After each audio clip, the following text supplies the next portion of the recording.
নমস্কার, আপনারা দেখছেন হিলি নিউজ বাংলা। এই মুহূর্তে যে বিশেষ খবরের চোখ রাখব।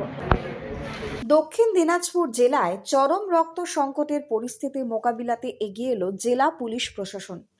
এদিন 6 মার্চ দক্ষিণ দিনাজপুর জেলা পুলিশ প্রশাসন এবং বালুরঘাট পুলিশ লাইনের উদ্যোগে এবং দক্ষিণ দিনাজপুর ভলেন্টারি ব্লাড ডোনার্স ফোরামের সহযোগিতায় একটি স্বেচ্ছায় রক্তদান শিবিরের আয়োজন করা হয়। এই বিশেষ শিবিরটি আনুষ্ঠানিকভাবে উদ্বোধন করেন দক্ষিণ দিনাজপুর জেলার পুলিশ সুপার চিন্ময় মিত্তাল।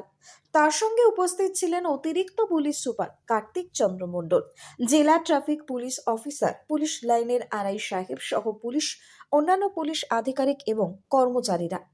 শিবিরে দক্ষিণ দিনাজপুর ভলেন্টারি ব্লাড ডোনার্স ফোরামের সাধারণ সম্পাদক সুশান্ত কুণ্ডু, বালুরঘাট ব্লাড সেন্টারের ডাক্তার দেবব্রত দে, বালুরঘাট পৌরসভার কাউন্সিলর কনক দাস উপস্থিত ছিলেন।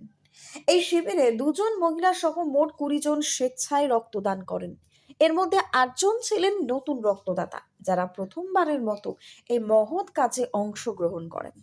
স্বেচ্ছায় রক্তদান শিবিরটি জেলার রক্ত সংকট মোকাবিলায় এক গুরুত্বপূর্ণ পদক্ষেপ হিসেবে চিহ্নিত হয়েছে। পুলিশ প্রশাসনের এই উদ্যোগ জেলার মানুষের মধ্যে সচেতনতা বৃদ্ধিতে গুরুত্বপূর্ণ ভূমিকা পালন করবে। যে রক্তের যে সংকট, এই সংকট থেকে মুক্তি পাবার লক্ষ্যে দক্ষিণ দিনাজপুর জেলা পুলিশ প্রশাসন সর্বতোভাবে সারা বছর মানুষের প্রাণ বাঁচাবার জন্য সরকারি 2টো ব্লাড ব্যাংক আছে, একটা বালুরঘাট, একটা গঙ্গারামপুর। ধারাবাহিকভাবে পুলিশ প্রশাসন রক্ত দিয়ে মানুষের প্রাণটা বাঁচায়।